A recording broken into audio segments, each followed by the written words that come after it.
Amir, where are you joining from? We've got a lot of people from America. We got one from Hyderabad, a couple from Canada. Cool stuff. Excited to be here. Yeah. Where are you joining from? I'm joining from the Frankfurt office. I just went to Germany, Yeah. just for the next 3 weeks. Mhm. We have some family weddings here, so that's why. Yeah. Very nice. One from Bangalore. We do. I think that gives us all the entire globe, time zones wise, all northern hemisphere until I hear somebody from the south. But very good, very good. Many of you probably already know Amir Khan. I first found out about Amir at Dreamforce 2023. A couple of my friends from LPDG in Germany had told me about the MuleSoft AI Chain project. I don't know if you remember Julian. He was a big proponent of what you guys were doing. And I walked up to a little booth at Dreamforce and they had the Whisper connector working. So they had a voice to text interface where it would ask an LLM a question, kind of like a little Alexa, but it wasn't that shiny of a demo, if you know what I mean. It was a lot of, you'd see logs all over the screen and but for a guy like me, it was perfect. And so I dug into more about the AI project, the MuleSoft AI chain, and I found out it was open source. I was like, what MuleSoft's doing again? MuleSoft started in open source. MuleSoft originally, Ross Mason made an open source, and then the company came out of open source. So the fact that you guys were embracing the open source community again really excited me. I found you guys in Slack somewhere, and then I found your GitHub, and we connected back then. So by that time, you had been going for a little while. Part of the intention of this meetup is for people in the audience who've joined, people in the community to know about the history of the Mac project, how it started, and what you're up to inside MuleSoft. You're a MuleSoft employee. Maybe even before you started the Mac project, give a little of how you ended up in the situation to do so. So first of all, everyone who don't know me, my name is Amir Khan, and I'm a client solution engineer, which is just a term for pre-sales within MuleSoft. I'm in the pre-sales team, in the sales team, supporting a few account executive salespeople in Switzerland assigned to different industries. And I've been working in the MuleSoft ecosystem. So joined MuleSoft 4 years ago. Before that, I was doing community stuff here in Switzerland, building community around DevOps, agile project management, and asset lifecycle management. So I have quite heavy experience there. RPA, test automation, load testing, those kind of stuff.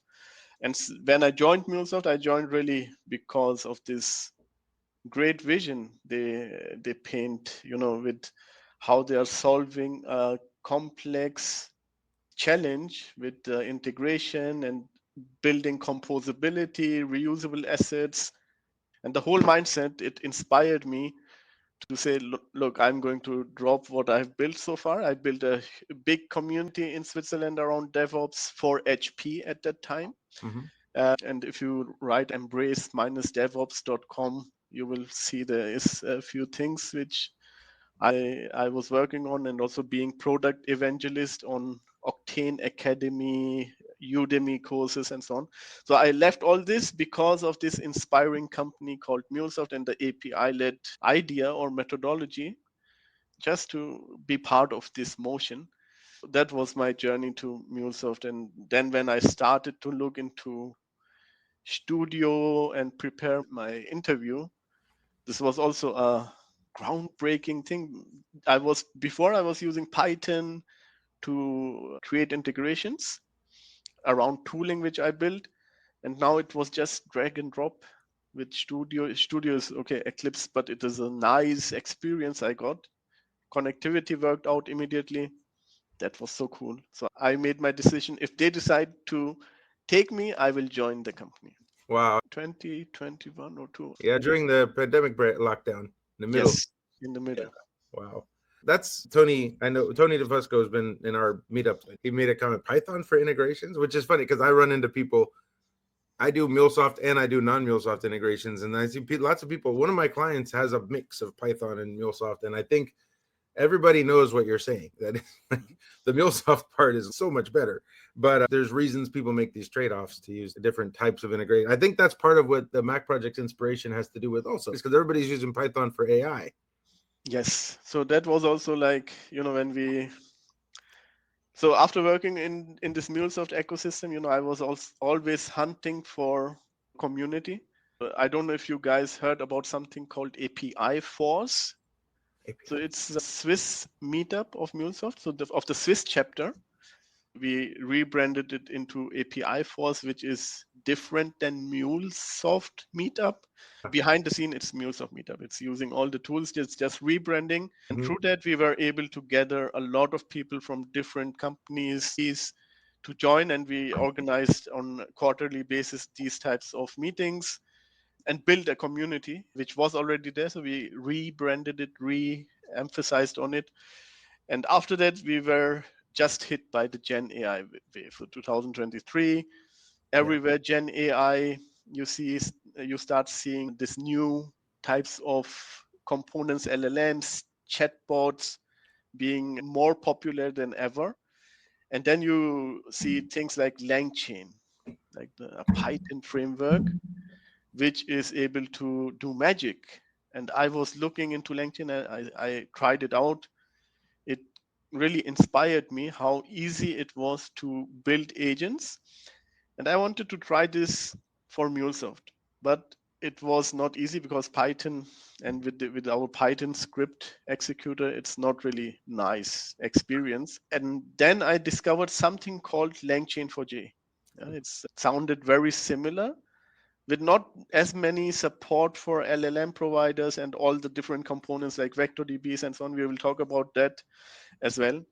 So I tried it out and I used the SDK, and I'm not a programmer, right? So I used the SDK just to write a chat operation to ChatGPT.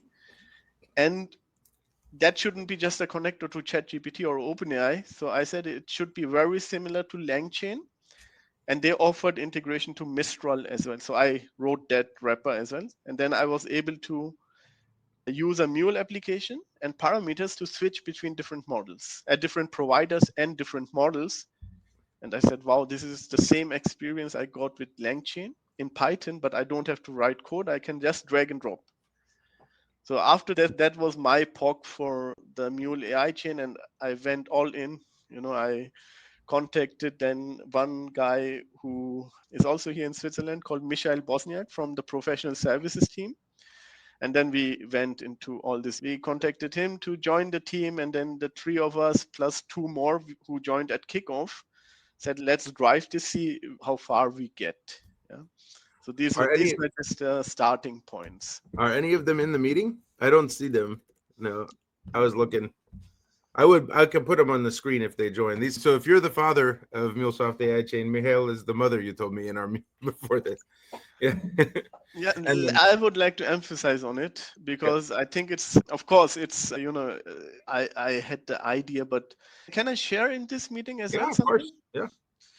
Yeah. It's not a project which could have been here without, there is a core team attached to it. We are here 1 year later where MuleSoft AI Chain, I think, is a very compelling story for many customers in this space, not only the integration architects, but also the AI teams.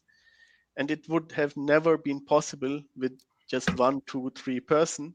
So, Jeroen Reisewoord, he is also a visionary guy. We were talking a lot before the Mac project with him, how a potential AI program for MuleSoft could look like. And this is Michael Bosniak who really went all in with me on this.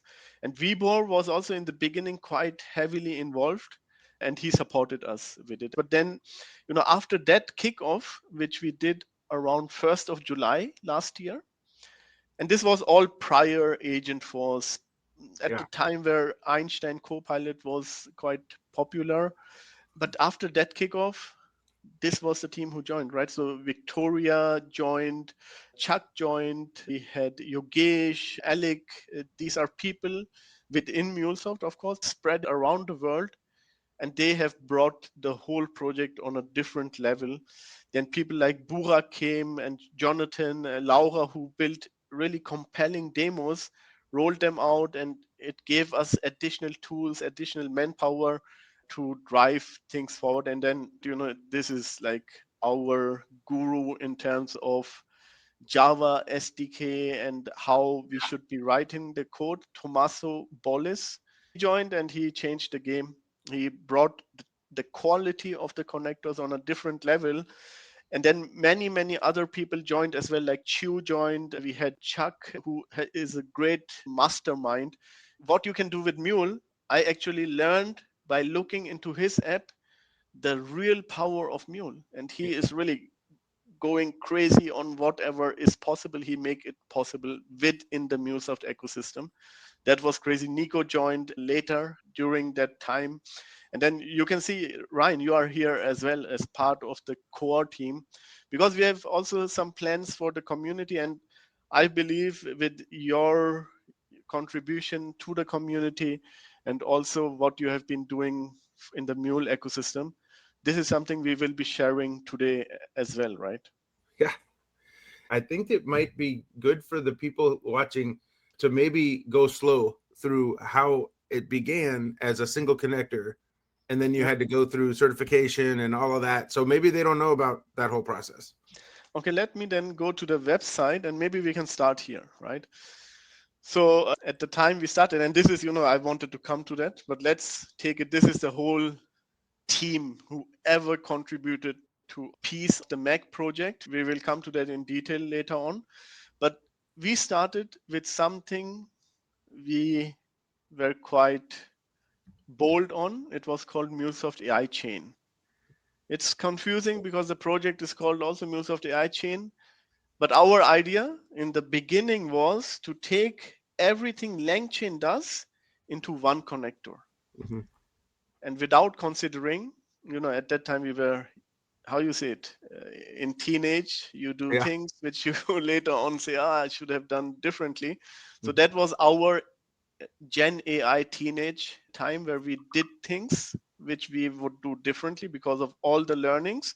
But it was open source, so we built that connector, tried to include as much support as LLMs this framework was supporting, and at that time it was LangChain for J. So we built all those capabilities in, provided large language models and even a embedding model as part of the connector. And I was able to deploy it locally, right? No problem in Studio, no problem in standalone runtime. And then we rolled it out, big kickoff, and then I tried to deploy it in CloudHub. It failed. Right. Yeah. I've experienced that too. Straight. Now we're going pretty fast. This is an architect meetup, but not everyone knows what a vector is and what an embedding is and what the chat API does. So maybe we can do maybe a little architecture tutorial around what all the things the connector does. Okay, so we can basically stay here to explain this. So what is a vector? When I was in school, I hated that specific subject because I never understood. We were having this 3 dimension of numbers distributed everywhere. The vector thing I really understood in this Gen AI journey I had, where I had to first load a certain document and convert it into a vector. And that's done through an embedding model. So what an embedding model, first of all, does is it takes text and converts it into a numeric representation.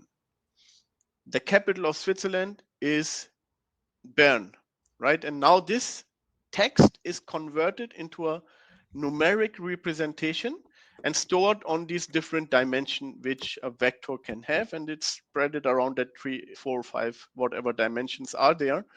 And now if I would like to ask a question which could be very close to the answer based on similarity search. So if I ask what is the capital of Switzerland? So you see the capital of Switzerland is Bern. There are similarities in the words. So when the question is converted also into vectors, it is put into these dimensions. The answer which is closest to that specific question is then considered with a higher score and is brought up to be probably the contextual answer for that question. And that's basically where I learned, okay, so you use an embedding model which takes in a text, represents it as numeric values, but you have to store it somewhere, right? So because you have so many knowledge documents you would like to convert into a vector. So you convert your PDF files, your unstructured data using an embedding model into vectors, and then you use vector databases, which are dedicatedly made for that purpose, and store this converted vector representation of your text and knowledge into these databases. So once they are stored, you can query it. And the query comes with a question or whatever information you are looking to find out. You ask a question. This question is again used to be converted using an embedding model. And then the result, the vectorized question, is taken into account by querying the vector DB and find similar text sequences which matches the question, and then you get a lot of representation matching through similarity search, and that is then your result, right? So that's the whole vector story. Yeah. So Let's vector just is a representation of let's text, and yep. let's stay with that. I think if you Google that, or if you watch YouTube videos on vectors and embeddings, like 95% of what you find is Python. This is a good way to understand what you're up to with the AI Chain project, because we have a database connector in Mule, but if you Google SQL, you find all these other languages, right? So having a vector connector, again, it's about the availability of being able to tie in vector databases, which is just one piece of an AI agent solution, right? But we want to be able to tie it together with all of these other parts of our software that maybe have nothing to do with AI. Maybe you want to do a similarity search as a part of an integration or something, right? And I think when you started this, MuleSoft is owned by Salesforce, and Salesforce's idea for vectors was, we're going to make data cloud, and you're going to have vectors in data cloud. And as far as from the MuleSoft community view, it looked like that's all Salesforce was going to say about it, right? And then I was so happy to see you come along and say, actually, if you want to use any vector database you want, here's a connector. Exactly. So how did you do that? That Salesforce, are they okay with that? So, this project started in parallel with the idea of that vectorization. I believe we released the vector part first, and then later on Data Cloud supported it. But Mule's part here is to support the message of what we have as the agentic solution at Salesforce, which is Agentforce. So MuleSoft is positioned there to support any type of use case, right? So Data Cloud can serve not only vectors, it can bring all the data together, right? So it's not just about vectorization in Data Cloud. It's a piece for the agentic world, but it's also a piece where you can get your full customer view by collecting data and information from your marketing tools, from your campaigns, from your on-premise solutions, maybe custom built, and feed those into Data Cloud to have a full view around your customer. And additionally, for agentic experiences, put in also unstructured data, maybe email communication, PDF documents about some interactions, those types of things you can also ingest and attach it even to the customer view.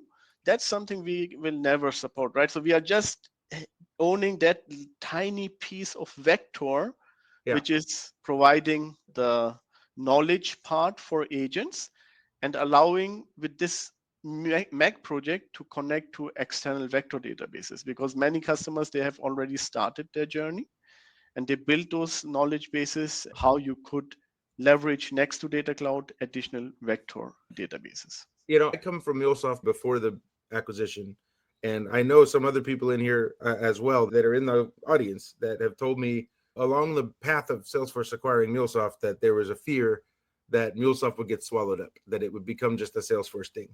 And with the way Data Cloud was promoted, I think it's a great product for, like, if I'm a user of an agent and I need somewhere to keep track of all my chats, and I need somewhere to keep track of my, how you go in OpenAI, you can make a GPT and you give it a project and you can put a bunch of notes. Well, that data's got to go somewhere. And I think Data Cloud could do that. It's great for that. Easily. But what would make those of us in the community very nervous is if that's the only thing MuleSoft ever supported. Because MuleSoft has always been an any-to-any integration. That's part of the value proposition. It's a powerful tool for any-to-any, not just any to Salesforce. And the fact that you came along with this Mac project made the rest of the community feel better about MuleSoft keeping its soul, keeping its integrity as a company that's always going to do any to any. Exactly. Yeah.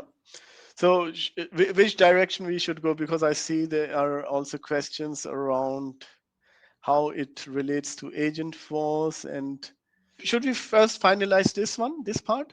Yeah, let's at least so they know what the connector is, and then we'll take it to the audience. I won't go too far without audience questions. Okay.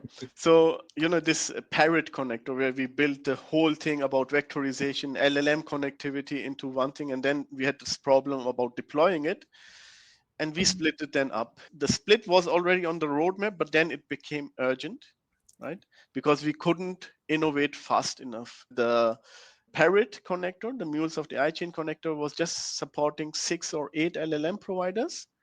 And there were new models coming up. We were relying on this LangChain4j framework, which is super cool, but we found limitations. We cannot move as fast. We have to wait until they adopt certain things, and we were just handcuffed. So we said, let's create additional connectors. So we created a dedicated connector just for vectorization, similarity search, which supports 11, 12 vector DBs and a number of embedding models. So everything around RAG, vectorization, it's handled there. The LLM connector, of course, this was the MuleSoft AI Chain was the first connector, but then we also released something called inference connector. I think this site is still not updated, but here is the inference connector, which is then having similar capabilities like the AI chain connector in terms of LLMs. But when we compare in the AI chain connector, we had a number of LLM supported, LLM providers. So this is 8 in total. And when we go to the inference connector, you will see it is a high number of LLM providers we are supporting. So what we did was we just built our own unification layer and did not bet on LangChain4j anymore. So in the inference connector, we did everything from ground up by leveraging those connector APIs. And it's a slim connector. You can deploy it in CloudHub, you can deploy it anywhere. And that's the benefit of it, right? So the first learning piece with the MuleSoft AI chain was very good. It was compelling. It taught us so much where we can further continue and evolve. And then these connectors with vectors and inference, web crawler, Whisperer, they are making the MuleSoft value shine because it's all about composability. Even in the agentic world, you will always need composability, the ability to replace and rip whenever you need to replace something, introducing new technologies into your ecosystem. This is not going away, but we have to look at it differently today, how composability fits into the agentic world. Yeah, you have 2 questions right away. So let's take a minute for the inference connector. The inference connector basically replaces the AI chain connector. I think on long term, that's the statement.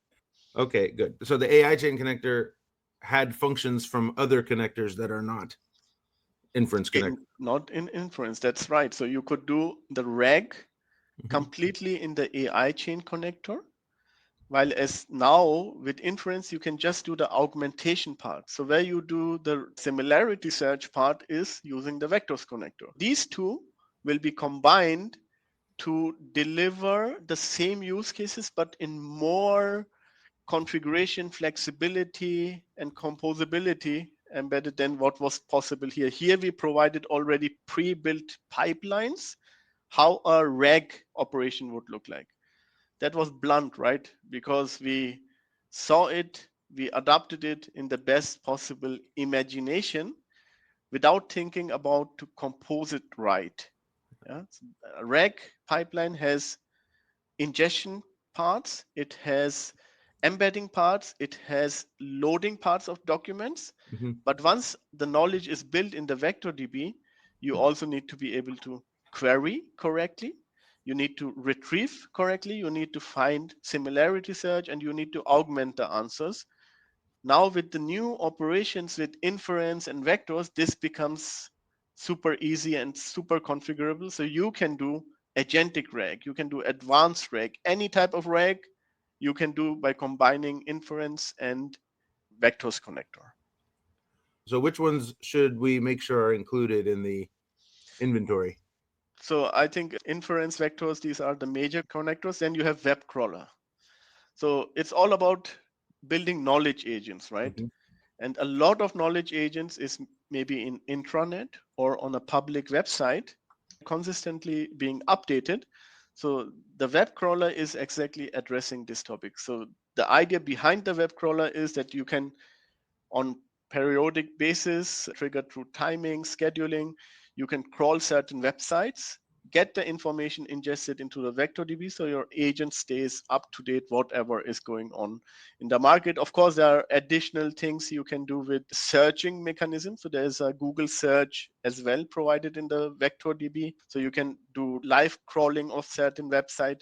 All those is considered just to support the agentic experiences you are building. So I would say these are the three main connectors you need to think about when you are looking into MuleSoft. But there are three more connectors to be aware of as well. First of all, the Agentforce connector. That's the connector to, first of all, you build your agents in Agentforce, where you have the agent builder experience, no code. And then once your agent is activated, this connector serves to make that agent headless. Yes. So why do you need a headless agent? Because this agent is now currently in Salesforce. You maybe want to put it on top of SAP, put it on top of ServiceNow, because Salesforce has this powerful engine of data cloud, which has the complete view about your customers. And you want to now provide that experience to the people who are in other places. Bring that agent, make it composable. That's the connector you are using to serve that need. Then we have the Einstein AI connector. This is a connector which allows you to go custom on the Salesforce provided models. So Salesforce had something they refer as models API, Mm-hmm. or Einstein models builder. In the Einstein models builder, you will find all foundational models Salesforce is supporting, but then you can bring your own models as well. Yeah, so here with the Einstein AI connector, we allow you to have direct access to these models to build your agents directly in MuleSoft, leveraging the Salesforce Einstein trust layer with all the toxicity which is provided and leveraging basically the models which Salesforce is managing. Yeah. And then you decided to include Bedrock as well. Why is Yeah. that here? So Bedrock was the third connector we thought of. So this is, I think, last year at that time, it was a super compelling play, and they are still very compelling. They provide both options. Like Salesforce, they provide the access to models, the foundational models you can access using this connector. But in the same way, we are accessing Agentforce agents. We have operations in the Bedrock connector to access Bedrock agents, which you build in Amazon Bedrock. Then you can make them headless and bring it anywhere. So MuleSoft is already preparing with those different types of connector for the multi-agent architecture, right? And now with the latest releases you have seen, we are supporting A2A, which is the language agents should be speaking to each other, and MCP, which is the way agents should be speaking to systems to retrieve data, to insert data. And these agents you are building with the different connectors here, you can make them all speak the same language through A2A. Yeah. And let's go a little slow through those protocols. Won't it be better to use RAG through Model Context Protocol? 100%. If you configure it right, you can benefit from it because it will be faster in execution, the reasoning part. And then it's also natively to the agent to access a certain tool with a certain description and have a preset on the query and filtering provided through MCP. So RAG, I think, will become more powerful and advanced when you would use it through the MCP protocol. Okay, and I know we spoke earlier, and I think I've seen some news from MuleSoft that MuleSoft is doing some MCP connector of their own, but I don't see it as part of the Mac project. What's the relationship? It's official product connector. So everything you see here is open source. So this mac-project.ai, the page which was pasted in the chat, this is for the open source team where everyone is invited to contribute, which is now being certified. So these connector you see here, the Agentforce connector is already certified by product. We will keep enhancing it. The Bedrock connector is on the roadmap.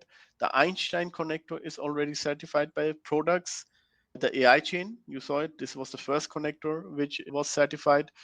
Inference and vectors are being certified as we speak. Web crawler is on the roadmap, and also Whisperer is on the roadmap. Oh, wow. Well, I know personally there's some work to do on Whisperer before we certify it. Yeah, are helping us, Ryan. Yeah. Huh? That's part of the open source community we're trying to establish. So let's go get a little technical. John in the chat, John Matthew asked, he's new to the Mac project and he's concerned about how many vCores you're going to need to run because it was on LangChain for J. And I think you mentioned it a minute ago that that's a difference with the old and the new connector. Yeah, I agree, John. There was this certain dependency we had introduced in the MuleSoft AI Chain connector with the external framework, which was a little heavy in deployment and heavy in consumption. So this was a dependency which we still have in this connector available, MuleSoft AI Chain. I think with a certain amount of queries request, it can handle with 0.1 vCore, but at some point you have to increase it. Also the parallel execution. So we have created our own unification layer using the inference connector and the vectors connector, which are overcoming these issues with the size of the application, and they can also run on a minimum amount of vCore assignment. Of course, you have to size it like any other Mule app, but this is like the normal behavior of a Mule app using the standard runtime components without leveraging an external framework. So here, the way to go for you would be inference and vectors. Inference and vectors, yeah. So you give that advice in this meeting, and one of the comments is, how do we get started learning? I was actually super impressed. Very early in the project, you focused on really good user support through this website, and maybe you can show if somebody in the audience wants to try to build an agent themselves to get started, what would be their process? So you would probably get the connector overview, but the easiest part is to get started. And in the get started, you will find a playlist we have attached with 10 videos where we guide you through how to leverage the open source connector. So you have two possibilities. We are publishing on regular basis on the Maven central repository. Thank you, Ryan. This was a really key success to make the manual installation not obsolete, but overcome it, the challenges you could potentially face. Now you can add a certain dependency, checking the latest version, add this into your project, and then the connector will load. Or the second option is, if for whatever reason Maven may be blocked, you can download the repository using these commands, build the project locally for different versions of Java which you have installed, and then add the dependency and you are good to go. And you can see here the dependency is different than the one with Maven Central. Just follow the instructions. This is pretty solid. And attached beside that, we have also a YouTube channel where you will find a lot of playlists for getting started with different connectors. So you can see how to get started with the Agentforce connector, something about function calling and tool in detail, RAG. We have inference connector, web crawler connector, Whisperer, Bedrock connector, some other tutorials in detailed use case implementation, vectors connector, Einstein connector. So all the connectors are there. We try to keep them updated. The space is evolving super fast, but that's what we have right now today. Yeah, so I put a link in the chat I focus a lot on learning, and I know a lot of people, there's different ways people learn things. The open source community of Mac Project is going to be made, and my prediction is a lot of people use it first and help with it second, and I want to make that path as seamless as possible. When you start as a user, you see something you want, you go make it, and we'll give you a way to do that. So what I created years ago I adapted it to the AI chain connector. Anypointspeedway.com is just, it's a challenge for you to go solve. And you can use the vectors and inference connector to solve the problem. And so that's not, I'm not giving away any secrets. And it's got a leaderboard. So if you wanted to get your hands on and you don't know what agent to make, you can go do my challenge. I think a lot of times it's fun to just think of a new challenge of your own and make an agent for that or something to do with your work. It's surprising how quickly you can go from never seeing it before to having something working in Anypoint Studio. Just follow the videos, get it installed. Ask the AI to write a poem, something. You know what I mean? Just Yep. think of a little challenge. I think if you guys onboard and become users, I do want you to know you're invited to not just only be users. Think of new enhancements, bug fixes. You can make videos, documents. The community is going to be a full of different sorts of people who contribute to the Mac project, and I think that's really thanks to you, Amir, investing so much in a YouTube channel and a website and documentation and videos. That must have taken a lot of time and effort. Yeah, but let me come back to a topic which is important. It's not just me, right? So there's Yeah. a big team behind it, the core team, and I want to give that recognition to everyone. So there are developers who are touching the code on connectors. It's not just me. I'm just one single piece in the whole ecosystem. We have Alec Wong from the Singapore team. We have Chiu Lee, who is in US. Michael Bosniak, he is the co-initiator. Ryan, you are known. Tommaso, our guru on the connector pieces. Shumon, he is also a big guru on Java, Maven, and the connector implementation. Nico has advanced experience. Gabriel and Yogesh. I don't have any coding experience, so I'm just testing and trying to implement the features which these guys make really stable and enterprise ready. Yeah. Yeah, Then very good. then we have the product team, and this is a shout out. This we need to. I think Mhm. these guys are working a tremendous job. Like Ayush and Vishwas, they have already certified 3 connectors. These are the engineering team who are refactoring the code to Every be really enterprise ready. every day, Amir, I use pull request notifications every day. Yeah, exactly. He is like crazy. He's going big and really everything he has been doing for the project, of course, from the official support side has been very helpful. Bham and Lakshmi are now involved in supporting the Vectors connector together with Lata. And Anibal is our backbone in terms of checking. He has a lot of experience from the connector development. He knows how to build the connector, what should be the composability of the operations, how the security should be met. So he's making sure that the engineers are really aligned to Mule best practices. Garvesh is the leader of the engineers, and Ryan and Niveta, these guys are crazy. These are PMs who are really committed to the project, and MuleSoft is fully on it to make that project be available and accessible to enterprises, going beyond the open source capabilities. We have demo teams, demo assets on GitHub. You have people who are using the ale demos, the Mac demos, different types of demos. So Jeroen, Laura, they led a lot of content there, contributed with many templates like Burak and Jonathan as well. These were the early drivers of the some of the exciting demos with rag with camera or just scanning something in a live session. That was really cool. And also the other development, right? Chuck, I want to highlight, he is our mastermind behind everything you can do with Mule. So he built some amazing demos on the advanced agent, on the agent accelerator for Mule. It was also directly at the beginning of the release of the connector. So these people make the difference. It's not me only, right? So we have Yeah. also advisors. Our chief is Victoria. This is something we need to mention. She fights internally and externally. She makes sure that the team can focus really on the things they need to focus on.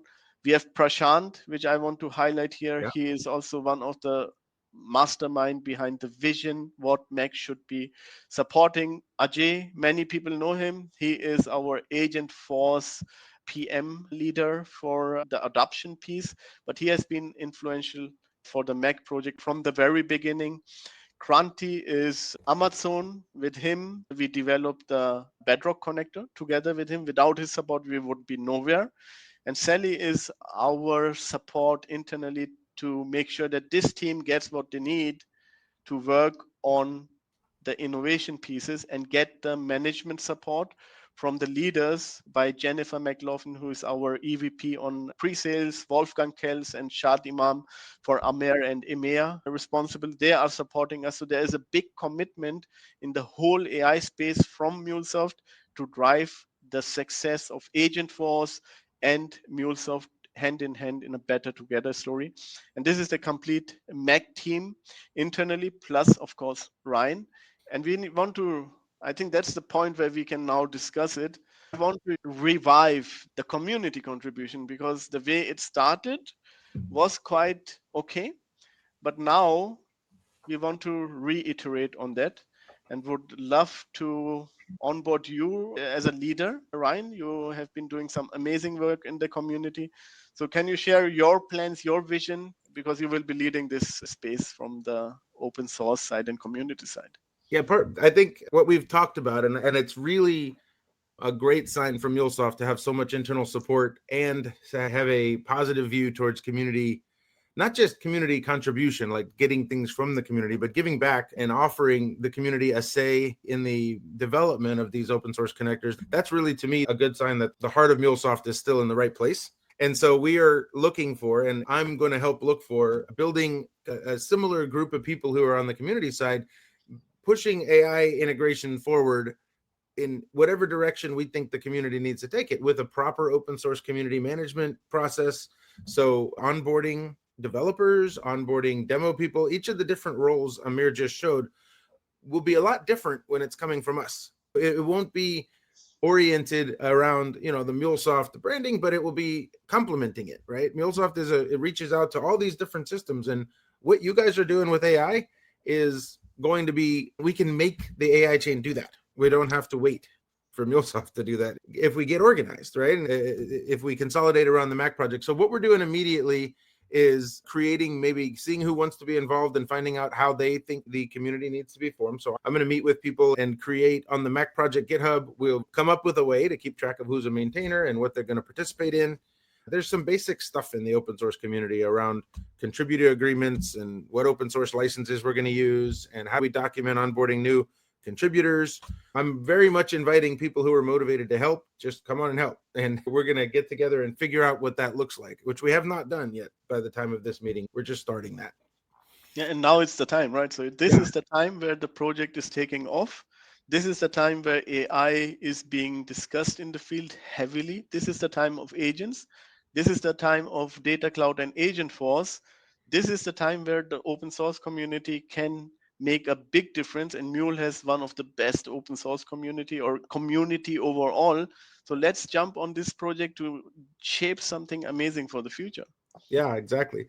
There's a question in the chat about licensing. This is one of the things that the open source community, open source licenses are a safety measure, right? If you're concerned that the Mac project connectors are going to become premium connectors and cost a bunch of money or something, well, not if they're open source, right? You just clone the code and use it. So that's part of what open source was designed for. Some people who understood legal wrote a bunch of standard licenses, and we can select which one we want. I think there's different ones that are already on the projects.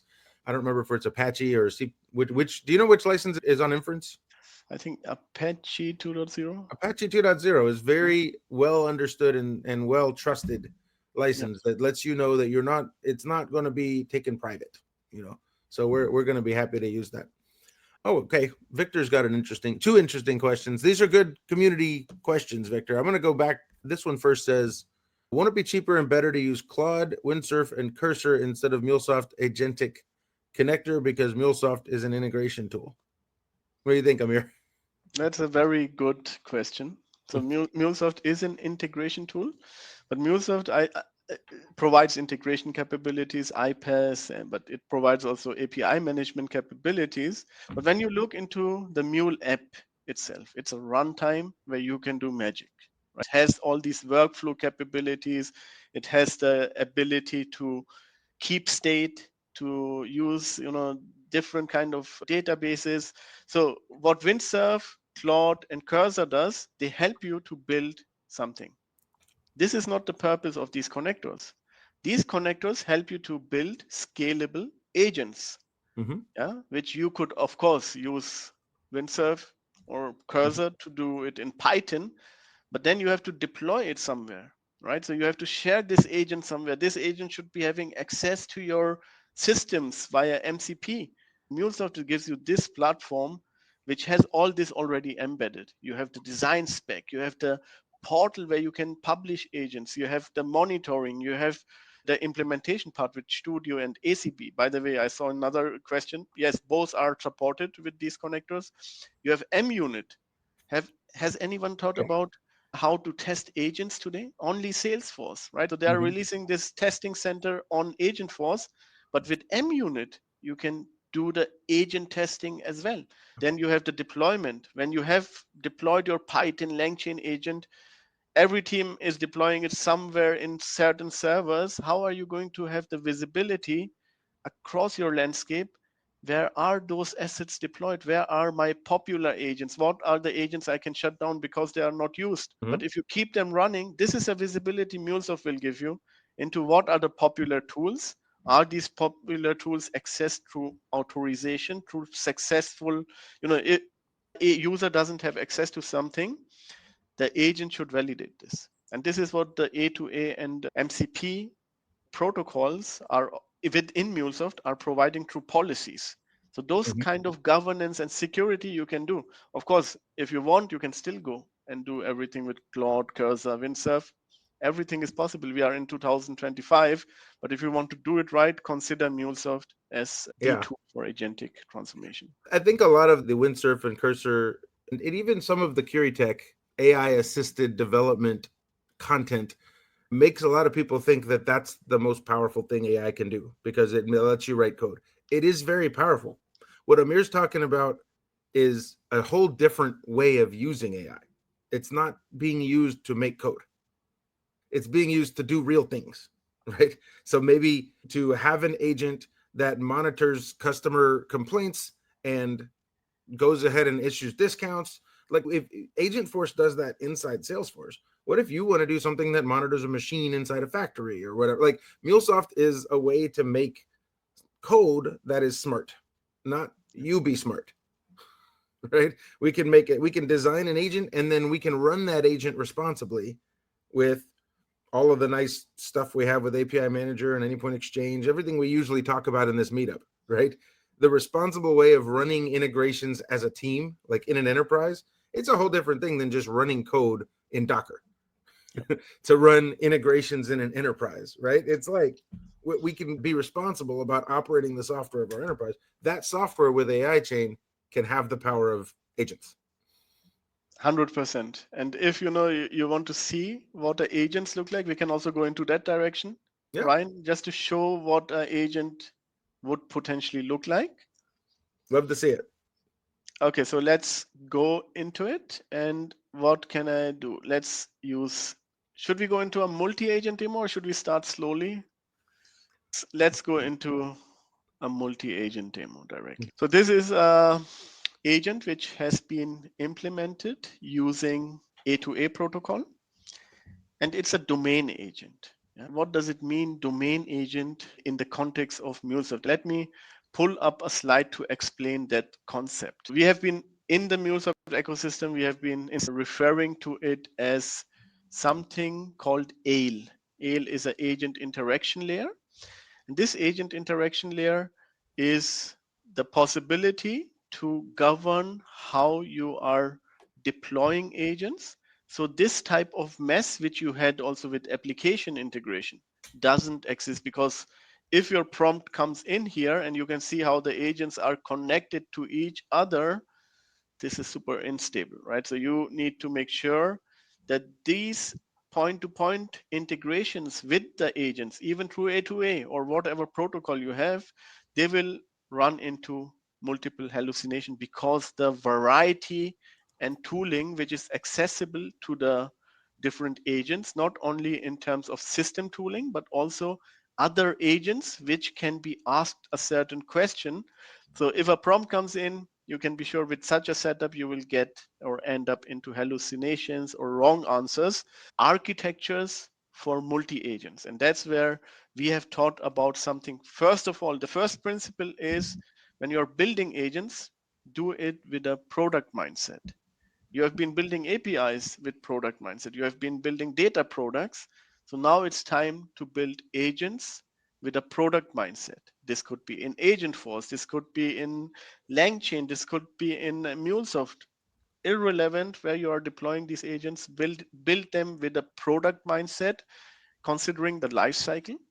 And secondly, also allowing them to have access to other products like MCP should also be a product. APIs should also be a product. So once you build them in product mindset, all agents are first class citizens. So there's no agent which is superior than the other one.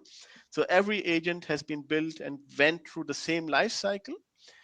So you can organize them by different topics. Certain domains, there might be a sales domain where you have certain agents available to do a dedicated task. They have certain responsibility within the domain, and all are being controlled by the domain boundary.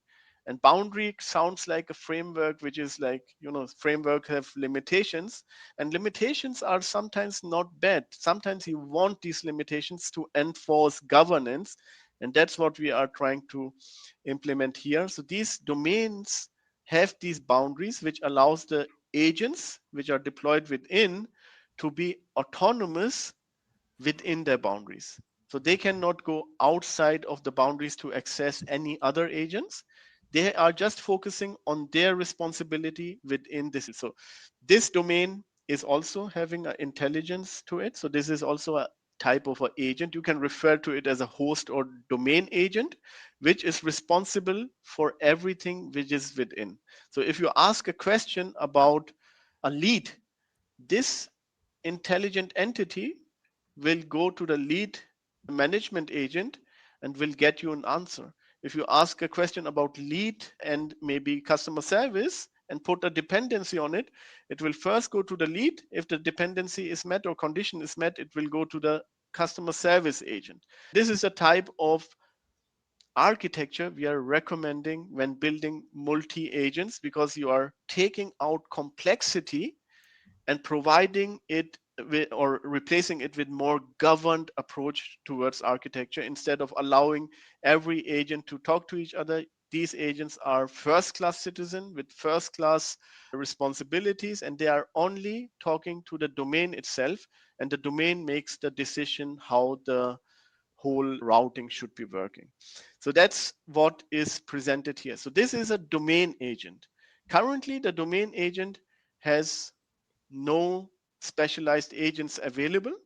I have here the possibility to switch between inference connector or Einstein connector. The difference is if I go inference, I will use the open available LLM providers by the market. If I go with Einstein connector, I will be able to use the Salesforce provided models and managed model. That's of course cheaper for me because I'm going to use this demo. Let me ask a simple question. This domain agent, which has no specialized agent available, will be able to answer this question because this general knowledge, it doesn't need any remote agent to be available. But if I ask a question, check inventory for Mule Test 0, and this is a material in our ERP system, in our demo SAP environment. If I ask that question, you see what happens? It says, look, I cannot answer the question because there is no agent available within my team. Means this domain we have here is completely empty. There is no agent available as of now. So now we are going to add the first agent to experience what it looks like when these agents are talking to each other. Let's go here. And this is an agent which has been built with Amazon Bedrock. It's supporting the A2A protocol, right? So we used our A2A connector to wrap it around with the MuleSoft A2A support and call out that Bedrock agent. Now I will save it here.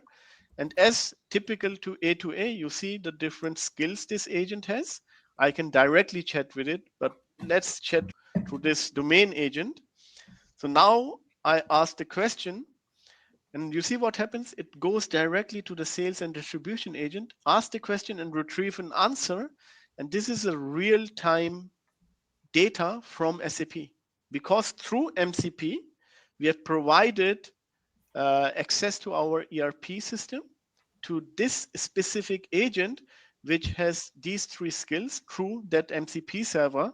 So it's executing based on the user's query, the right tool to retrieve that inventory and display it here. I can ask it differently, like show product availability for 400-110, and you will see it will now go back, understands it has to ask the sales and distribution agent, and it comes up with a different availability. So that's domain agent to specialized agent communication. But what happens if I ask a question like, let's say this, create, so if the inventory for mule test is higher than 10,000 units, so you see it is higher than 10,000 unit, only then create a CRM account for, let's say, demo factory with the description mule community rocks. What do you think it's going to happen? Is it going to create something or will it fail? And I want to see that actually, what the people are saying. Naresh says it fails. You guys immediately understood what we are talking about here. Yeah. Everyone is, let's hope it fails. Let's see what happens. It would be So spooky if it worked. maybe the sales and distribution agent can do things we are not aware of, but absolutely right. So this domain agent again evaluates and makes the reasoning, but says, however, I cannot access the CRM system to create that specific account. And now I can go here and add the Agentforce agent, which has been built to support the CRM system. And now I add it here. Now you see we have the Agentforce agent. We have within a domain a Bedrock agent and the Agentforce agent, which we will let now be in harmony to solve a user problem and have at least one account created based on this condition. So you see, we get the first answer, and now it understands, look, I have an account management agent, so I know where to go. Now it takes a little until the whole account is set up with the right data, and we should receive the ID of that account returned. So here you can see has been successfully created, and here you have the chain of thoughts completely. So this is what the account management agent has created in Salesforce. You see also in the whole answer how many different agents were used and what was the reasoning behind it, right? With the sales and distribution agent, first getting just the quantity and then deciding, okay, this is higher than the condition provided by user, so I can go and create an account. If I would have done the same for the other product, which has 400-110, let's see how much we had here. So it shouldn't do anything, right? Because this is not meeting the condition. It just says, I will not contact the account agent. And that's the beauty about how you are building your agentic architecture with this governance in mind. You are separating these intelligent entities who have access to certain tools based on their responsibilities and dividing them into domains. And this demo, which you just saw, we have published with tutorial on our YouTube channel as well as on the GitHub repository, so you can deploy it easily. So one of the colleagues and also in the community people have been deploying it. It's just a matter of 1 to 2 hours if you have all the access to Salesforce, to OpenAI, to whatever you need to have access to. You can easily deploy these 4 or 5 agents with a minimum set on requirements. So that was the demo. Just to give you a highlight, it's different than Cursor, Windsurf, and Claude. It is an agent which you are building for your organization needs by having access to certain tools with your reasoning mechanisms and your boundaries, right? You can embed it anywhere because all these agents, even the domain agents, are headless. So it's up to you to define new experiences for your users. So we had two people ask a very similar question about the host agent, how it does the domain agent selection. The host agent does the specialized agent selection, right? Okay. The specialized agent selection is done through reasoning. So when we go back here, you can see that we have two specialized agents. Yeah, they are wrapped with the A2A protocol, built in different technologies, and they have certain skills they are exposing. This is through the agent card. And let me maybe copy the agent card to show you what I'm talking about here. I will now paste the URL with, one second, well known and /agent.json. Hopefully that's correct. Let me show you this agent card. I just copied the URL and entered it here. You see, this is how the agent has been registered in the domain with all these skills, inventory check, description about the skill itself.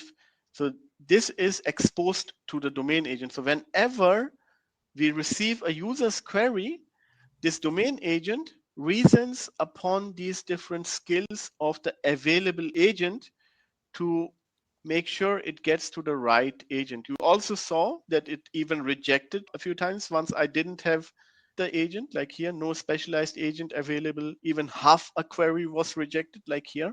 So it's quite stable. The LLMs we are using behind the scenes are already advanced, the GPT-4 or 4.0 mini, which is quite old, but they are already advanced that you can be sure that they will reason correctly based on the user query provided.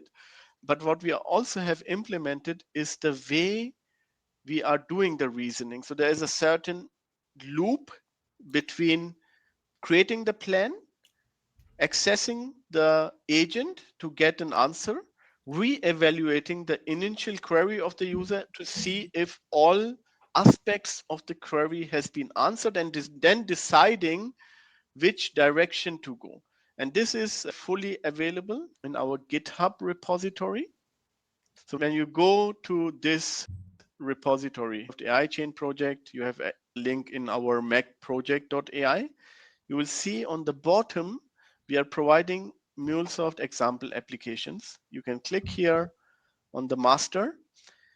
And this is the demo I've just showed you, which is a demo, and it contains certain agent. And Tommaso was so kind to really do the documentation today. So we are even not just having the YouTube tutorial, but also a detailed documentation about the purpose of these different agents and a step-by-step guidance, how to get started, what is required, what are the parameters you can expose and use, and really detailed integration. So this is an Agentforce template. If you want to compose an Agentforce agent outside of Salesforce and let it speak A to A, this is the way to do it, right? So this is how you're making headless, and just provide the agent ID and your credentials. That's the template to use. If you want to use a complex agent template, which is able to reason and evaluate the query, then you have to look into the CRM or ERP agent. We have an Einstein simple agent template as well, where you just receive the query, it does the assessment and the plan, and then gives you an answer. The ERP and the CRM agent, they receive the query, they do the assessment and plan, they get the answer, but then they re-evaluate if all conditions of the query has been met, and then they answer. So this is a complex template, which is fully prepared. The Einstein one is a simple template, and the interaction agent is similar to the ERP and CRM one, but instead of reasoning upon MCPs like CRM and ERP doing, we are reasoning upon the agent cards you just saw previously to identify the right agents to send the query to. Yeah, you've got demos of A2A and MCP here. Do you have anything to say about the choice, the alternative between MCP and UTCP? So there are different ways to consume tooling when you're building agents. MCP and UTCP is just few of those. So here we have templates how to use MCP server for CRM, where you want to just leverage the connectors without reusing an API. So let's say you are creating a greenfield MCP server where you don't have an API available, you directly implement the connector itself for Salesforce in the MCP flows. Here for ERP, we are demonstrating how you can use external APIs which has been provided to you but not built with Mule. And today I shared a video on LinkedIn how you can easily convert a Mule API which has been built with specification selectively on resources to a MCP tooling. So these are the different templates we are providing. UTCP is similar, but I think it's made for LLMs because LLMs are having also this tool native call template with function calling. So it's very appealing, but I did not dive into it in detail. But the Einstein template for the agent you have here, we are using an approach to call Mule flows. So we have 3 Mule flows within the Mule app in the Einstein agent, and we let the agent to reason upon these available Mule flows to do the choice when to use which flow in a very simplified manner. But that's also another alternative. It always turns out into security, governance, and how you want the data to be presented and accessible. Then you made the choice to use the right type of tooling. Very good. I think that's a very compelling demo. So if someone were to want to really see it work themselves, they could just clone this repo and follow Tommaso's docs. 100%. That's awesome. And these repos are all where? There's a GitHub organization. So we have a GitHub org, which you can access from the MuleSoft AI Chain page. So when you are here on the MuleSoft AI Chain page, you see here is a GitHub icon. You always click on this GitHub icon, so you land here. And on this page, you find everything we have done, right? So you find all those open source connector codes, and you find the Mule application, which is fully prepared for you to use. You go into this master repo, click directly on the ALE demo, and this is then doing, giving you this multi-agent demo access. There's another compelling demo which I want to highlight, and here shout out to Jeroen Reisewoord, who made it possible to be available. So this is all about the value of the MuleSoft AI Chain project demonstrated in one app. Sure. So this is the other agent, right? So this agent capabilities, which you just saw on the GitHub repo, where this is type of an agent builder, right? So I have here the possibility to switch between 2 providers, Mistral and OpenAI. I have the possibility to switch between models. I have here some generation settings I can do, temperature changing. I have token input, output, toxicity detection, grounding responses, chat memory, and so on. All those things matter when you want to implement an agent. You need a chat memory so it can enable and remember the conversation, the last 2 messages, last 3 messages, those types of things you need. But what I want to highlight is that this is now a question I can easily ask to this configuration of the agent and say, what is the capital of United States? So you will see, of course, it will take some time, but however you see, we get a response. But I can on the fly change the model and go Mistral, right? So everyone who knows Mistral likes to talk a lot, so it will respond accordingly. So you see, it's a difference in the way you can use models, but then you can say, I would like to limit the settings. So let's say I want to decorate the prompt and say, respond in 2 words. Oh. So let's go. Ask the same question, and I'm on Mistral, right? So you see what Mistral responded? So you see, we just get this. So this is how you can configure, just to showcase what is possible. I think this is a very compelling demo where you can, on the fly, enable chat memory and say, what is my name? Probably we are using it in a shared system. So let's say I don't know. Okay, I will tell him my name. My name is Amir Khan. So let's see. And now I ask the same question about what's the capital and what is my name? What is my name? You see, it remembers. So that's how we have activated memory. If I disable it on the fly, it will forget my name. Yeah. And then you have here the possibilities to create a knowledge store, right? So if I ask about what is, let's go back to this one, and here, what is Agentforce? So I asked that question, that's not true, right? And I will disable this one now. So let's say this is not true. It's not a real estate, but maybe that's because the model doesn't know Agentforce. It's an old GPT-4o model, but I can make sure it knows Agentforce. So Agent F, I will create a new store. And this store now can be used to ingest knowledge into it, like crawling the website of Agentforce, selecting the store, which is, what was it? Agent F. And I crawl that website and ingest the knowledge from that specific website into that store. And now I will ask exactly about the same question. What is Agentforce? And I will ground my answer so it doesn't hallucinate. Grounding means just make use of the knowledge available to you, not going outside of the boundaries of the knowledge. So just use everything in this vector DB. And now it will look up and should provide me exactly what is Agentforce. Exactly. This is how we taught him on the fly. It's giving you even examples. And when you open this, you will see some types of photos which are rendered automatically here. These are the sources it used from the web page it crawled upon to give you that specific knowledge. So this is another template we have published here on the GitHub repo, agent capabilities. You see the demo and some small documentation, but it's super easy to deploy. Just download, deploy, provide the OpenAI key, and that should do the job for you. Yeah. Real quick question from Steve. If the site doesn't want to be crawled, it has a robots.txt or something, right? Do we honor that? Yes. Yeah. Yes, you can overcome it, but I'm not sure on the latest one, but there's a possibility to overcome it. Where we have some limitations is currently on the authentications.